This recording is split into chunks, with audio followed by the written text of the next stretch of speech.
Universe நேயர்களுக்கு எனது அன்பான வணக்கத்தை தெரிவித்துக் கொள்கிறேன் தோழர்களே. நொடிக்கு நொடி பரபரப்பு, ஒவ்வொரு மணி நேரத்திற்கும் ஒரு அப்டேட் நியூஸ். வீட்டை விட்டே வெளியே வராத விஜய் நேரடியா பனையூர்ல இருந்து நம்ம சட்டசபை பங்களால போய் அவங்க முதலமைச்சரா ஸ்ட்ரைட்டா ஏற்றுக்கலான் இருந்தார்.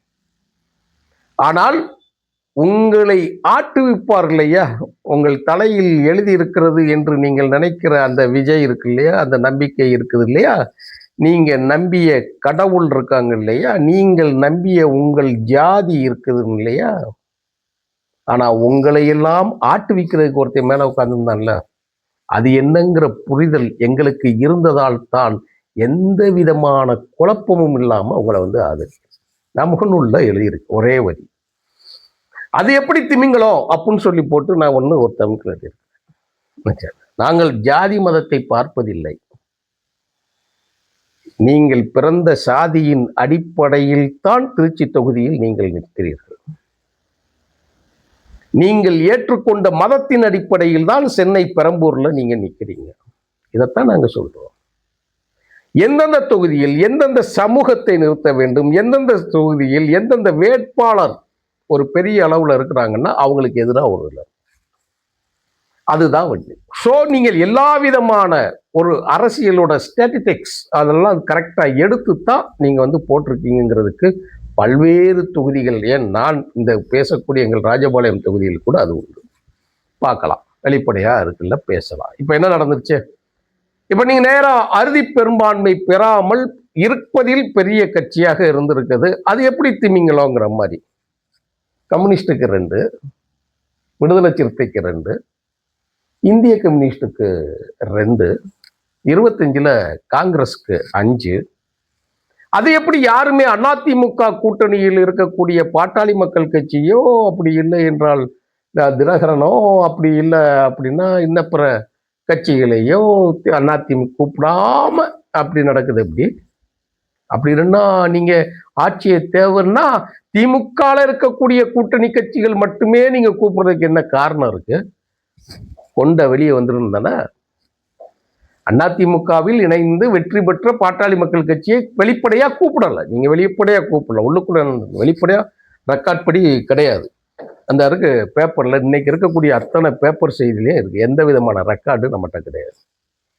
ஆனால் நீங்கள் பதவியேற்க வேண்டும் என்பதற்காகவே திராவிட முன்னேற்ற கழகத்தின் தலைவர் மு.க. ஸ்டாலின் அவர்கள் என்ன சொல்லியிருக்காரு பார்த்தீங்களா, நீங்கள் பதவி ஏற்பதற்கோ தவாக, அதாவது தமிழக வெற்றி கழகத்தோட ஆட்சி அமைப்பதற்கோ திமுக உறுதுணையாக இருப்பது என்பதை தாண்டி உங்களை தடுக்காதுன்னு சொல்லிட்டார்.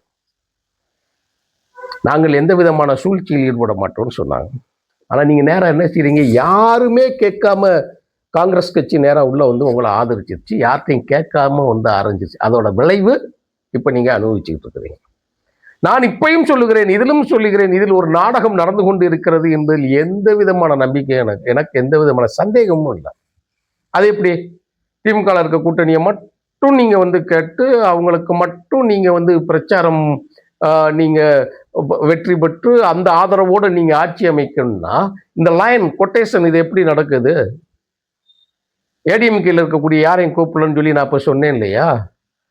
இப்ப தினகரன் இன்றைக்கு இந்த நொடி, அதாவது நம்ம ஒரு செய்தியை பேசிக்கிட்டு இருக்கிற நேரத்திலே அடுத்த செகண்ட் செய்தி மாறிதா, ஐ எம் வெயிட்டிங், ரொம்ப பொறுத்து இருந்து இந்த காணொலியை நான் பேசக்கூடிய இந்த நேரம் பாத்தீங்கன்னா 11:30 மணி, இரவு 11:30 மணி. அப்படியே மாறிக்கிட்டே இருக்கு. விஜய் நேரா வீட்டை விட்டு 1 தடவை 2 தடவை 3 தடவை அப்படியே இந்த பட்டணப்பாக்கம், பனையூர் பட்டணப்பாக்கம் எல்லா இடங்களுக்கும் சுத்தி வாருங்க. நாட்டு மக்களை காப்பாற்றவா? நாட்டு மக்களை காப்பாற்றுறக்கா நீங்க இவ்வளவு கஷ்டப்பட்டீங்க?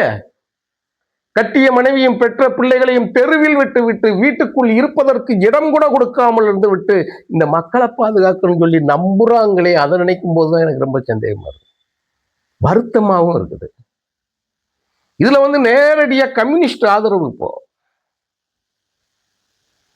இந்திய கம்யூனிஸ்ட் ஆதரவு, மார்க்சிஸ்ட் ஆதரவு, விடுதலை சிறுத்தைகள் ஆதரவு, ஆனா கடிதம் கொடுக்கலாம். கடிதம் கொடுக்கணும் உள்ள வந்து. நிபந்தனையற்ற ஆதரவு மார்க்சிஸ்ட். காங்கிரஸ் முன்ன போய் துண்ட போட்டாங்க. தெருவில் போறாங்க. 4 எம்எல்ஏ வேற காந்துட்டு இருக்கிறாங்க. தினகரன் தன்னோட எம்எல்ஏ காணும். அவர் நேரம் எடப்பாடிக்கு போயிட்டாரு. என் எம்எல்ஏ காணும் போனை பிடிங்கி வச்சுக்கிட்டாங்களா என்னதுன்னு. அப்போ அவர் எப்பயுமே சிரிச்சுக்கிட்டே பேசுவார் இல்லையா, அப்படியே சிரிச்சுக்கிட்டே போய்கிட்டு இருக்கிறார். சிரிப்பாய் சிரிக்கிறது தமிழ்நாடு, சிரிப்பாய் சிரிக்கிறது தமிழ்நாடு. பெரும் பதட்டம். வீட்டை விட்டு அரண்மனை கதவு திறக்காத விஜய் வீடு வந்து அப்படியே அப்படியே அங்கிட்டு ஓட இங்கிட்டு ஓட இங்கிட்டு ஓட அங்கிட்டு ஓட. நமக்கு இருக்கக்கூடிய சந்தேகங்கள்லாம் ஒரே ஒரு கேள்வி, அது எப்படி பனையூரில் வந்து இப்போ வந்து கூட்டமே கூடாம அப்படி இருக்கு, இளைஞர்கள் எல்லாம் வீட்டுக்கு போயிட்டாங்களா?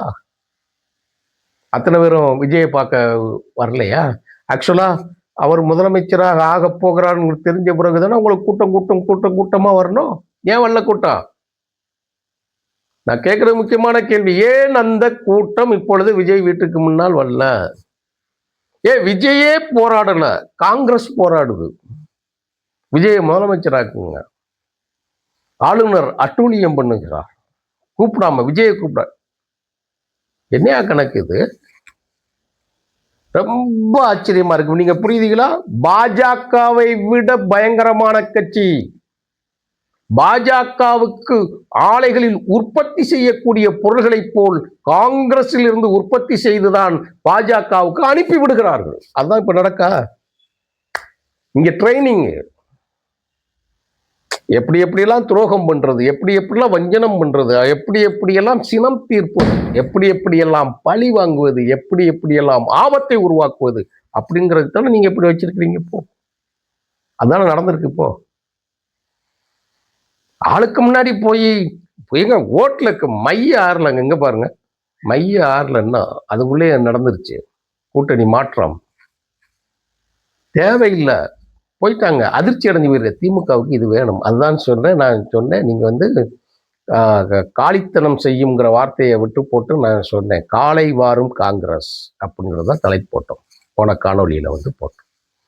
நீங்கள் யாரை காப்பாற்றுவதற்காக இப்ப நீங்க போயிருக்கீங்க? பாஜக உள்ள வந்துடக்கூடாது. அது என்ன உள்ள வந்துடக்கூடாதுன்னு?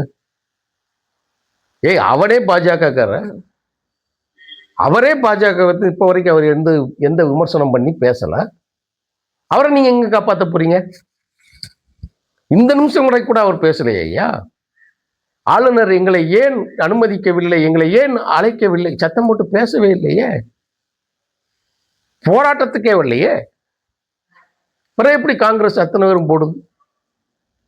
இதுதான் சந்தேகம். அரசியலை புரிந்து கொள்ள ஆரம்பித்திருப்பார் இப்பொழுதுதான் விஜய். நான் சொல்றேன், நான் இப்ப முகநூல்ல ஒரு காட்சி போட்டிருக்கிறேன். நான் அதாவது இன்னும் கில்லி படத்துல இருக்கக்கூடிய அந்த வசனம் இருக்கு இல்லையா, கில்லி படத்தோட கதை நான் அப்படித்தான் எழுதியிருக்கிறேன். கிளைமாக்ஸ்ல வந்து சரியான நேரத்தில் வந்து கதாநாயகன் வந்து காப்பாற்றுவார். யார? வில்லனை, கதாநாயகனை காப்பாற்றுவாப்ல.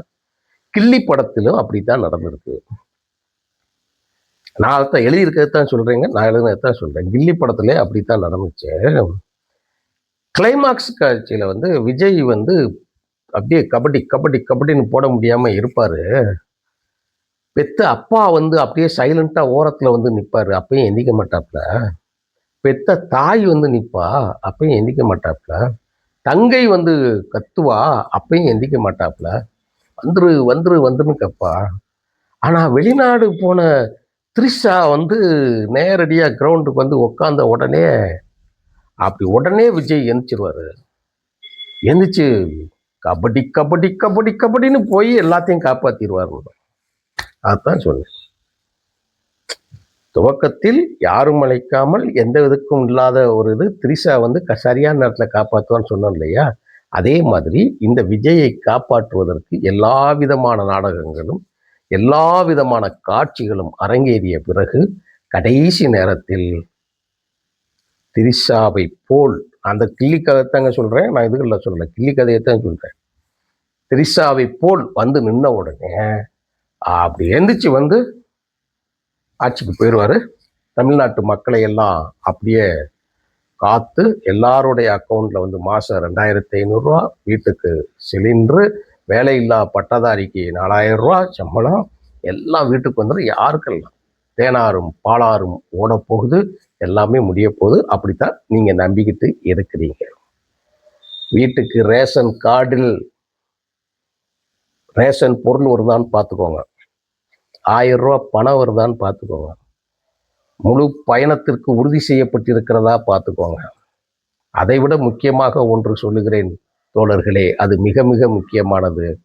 உங்கள் வாழ்க்கையில் சரியான நேரத்தில் சரியான திசையில் நீங்கள் பயணிக்கிறீர்களா என்பதை இனிமேல் தான் உங்களுக்கு தெரிய வரும்.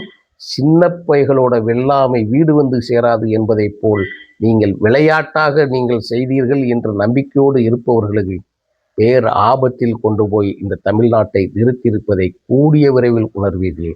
நன்றி, வணக்கம் தோழர்களே.